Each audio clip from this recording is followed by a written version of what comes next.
Bonjour à tous. Alors aujourd'hui, comme vous pouvez voir, je suis pas du tout chez moi. Je suis au Coex Museum. Enfin, je suis au café du Coex Museum plus exactement. J'ai acheté un petit cake et un petit boisson exo. Alors, on voit pas trop l'exo, mais il est là. Et j'ai rien de stylé. Voilà. Et puis, normalement, ça se met sur le cupcake, mais j'ai pas envie d'y dégueulasser en y mettant dans le cupcake. Donc, voilà. Je suis venue là, bien évidemment, parce que j'ai une anecdote à vous raconter concernant EXO. Quand j'étais à Tokyo, j'ai fait plusieurs concerts de EXO, mais j'ai aussi fait un fan event dont je vous avais très peu parlé, je crois, sur ma chaîne. Je crois que je vous avais dit que j'allais le faire, mais j'en ai pas plus parlé que ça. C'était sur 2 jours. Enfin, moi, j'y suis allée... Non, c'était sur 3 jours, mais moi, j'y suis allée que 2 jours. J'y suis allée le vendredi et le samedi. Donc, c'était assez sympa. En gros, ils faisaient une performance pour quelques chansons, et après, ils faisaient des jeux... dans la salle et tout ça, donc avec nous, c'était assez sympa. Sauf que alors, pour vous poser le contexte, il faut savoir que quand tu rentres dans le club, le fan club EXO-L Japan, ton nom doit être obligatoirement katakana parce que le site EXO-L Japan n'est que en japonais et donc tu n'as pas possibilité d'écrire ton nom en écriture romaine. Sauf que quand ils organisent des fan events comme ça, il faut que tu présentes ta carte EXO-L et que le nom dessus coïncide avec le nom que tu as sur ta pièce d'identité. Sauf que pour moi, comme pour n'importe quelle coréenne ou chinoise qui était présente ce jour-là, ce n'était pas possible parce que du coup, c'est pas écrit en katakana sur tes papiers d'identité quand tu n'es pas japonais. Donc on devait aller à un guichet différent, attendre ailleurs, c'était un peu mal expliqué en plus, donc il y avait des gens qui étaient un petit peu perdus. Mais bon, après, voilà, c'était une aventure, on va dire. Donc après ces maintes démarches, j'ai enfin pu entrer normalement dans la salle et aller jusqu'à ma place. Le vendredi, j'étais sur une place, j'étais à peu près au même endroit les 2 jours, sauf que le premier jour, donc le vendredi, j'étais côté allée, alors que le deuxième jour, j'étais côté scène. Et quand je dis côté scène, c'est que je ne pouvais pas être plus près de la scène. Littéralement, j'étais sur le bord des barrières, donc j'étais à 4 mètres de la scène. Pour vous expliquer, en fait, la salle était divisée en 5 scènes. Donc il y avait une scène centrale, là-bas, une scène principale, et il y avait 4 petites scènes disséminées aux 4 points cardinaux. Moi, j'étais à côté de la scène ouest, je crois, un truc comme ça. Et donc quand ils faisaient la performance et le premier jeu, ils étaient sur la scène centrale. Mais quand ils faisaient le deuxième jeu, ils faisaient une course de relais en fait, où ils passaient de petite scène en petite scène. Le jeu commence, ils vont se placer, donc ils étaient 2 par scène, et les 2 premiers qui sont venus se placer sur la scène à côté de là où j'étais, c'était Sumin et Sien. Alors, bon, je n'étais pas déçue parce que je les aime beaucoup, mais il y avait une part de moi qui avait un peu le seum quand même, parce que vous avez pu voir, là, je sais plus, je vous mettrai le lien, je suis allée au concert de EXO-CBX et je suis allée avec une place fan club, donc j'étais très près de la scène, j'étais très bien placée, je les ai vus de très près.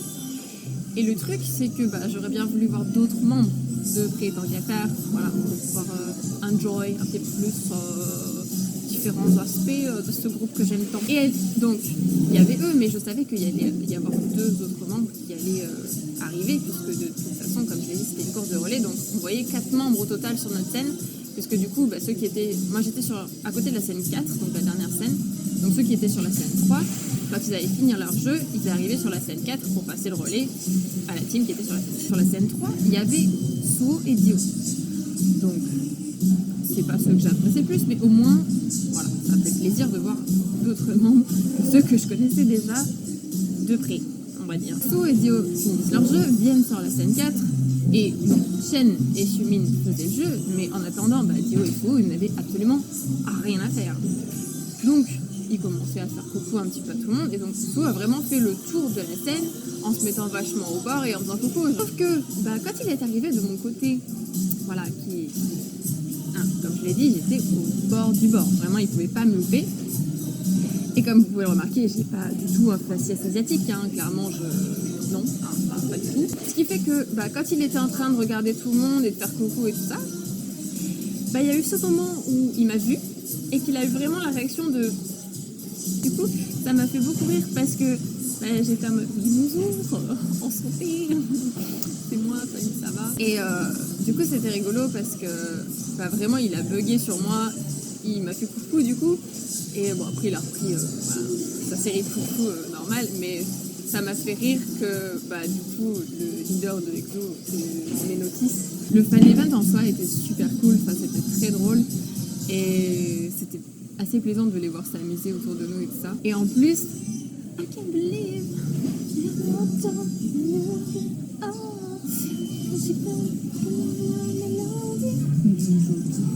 pardon. C'est mon côté EXO qui il ressort. Donc, ce matin. Oui, bon, j'arrête. Donc voilà, c'était vraiment une super expérience. C'était vraiment très très sympa. J'ai vraiment apprécié. Franchement, c'était cool de les voir s'amuser entre eux et d'être dans un mood, pas performance, mais plus, on est là pour profiter, pour s'amuser, pour voir nos fans et tout ça. Et du coup, c'était vraiment agréable. Franchement, c'était vraiment, vraiment cool.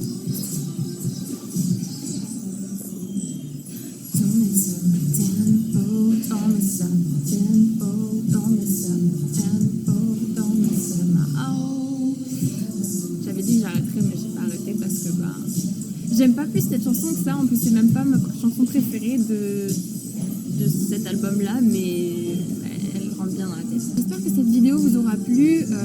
Je tenais à la faire à l'extérieur parce qu'à partir de maintenant, je vais faire des vidéos à l'extérieur pour vous montrer un peu c'est où et pour vous montrer d'autres endroits et faire des vlogs un peu plus dynamiques que juste rester dans ma chambre. Donc n'hésitez pas à vous abonner si c'est pas déjà fait. N'hésitez pas à partager autour de vous mes vidéos parce que j'avoue que mon objectif pour 2020 ce serait d'arriver aux 1000 abonnés, ça me ferait extrêmement plaisir. Donc si vous pouviez partager mes vidéos autour de vous et que vous pouvez, si vous avez des gens autour de vous qui aiment la Corée, qui aiment le Japon, que ça intéresse et tout ça, n'hésitez pas, ça me fera extrêmement plaisir et chaud au cœur. N'hésitez pas aussi à commenter mes vidéos, je suis toujours ouverte à la discussion avec vous. C'est aussi pour interagir que j'ai fait une chaîne YouTube, c'est pas juste pour raconter ma vie à mon téléphone. J'ai vraiment envie aussi d'interagir avec vous, donc les commentaires sont vraiment un super moyen quand je fais pas de live, donc du coup n'hésitez pas à commenter mes vidéos, ça me fait toujours plaisir quand j'ai un commentaire et que je peux y répondre et discuter avec vous. J'espère que cette vidéo vous aura plu, j'espère que cette anecdote vous aura plu aussi et je vous dis à très bientôt parce que on se revoit très bientôt. Merci beaucoup et puis je vous fais plein de bisous et je vous dis du coup à très bientôt, ciao.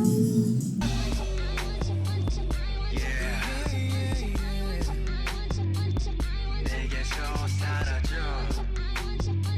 꺼져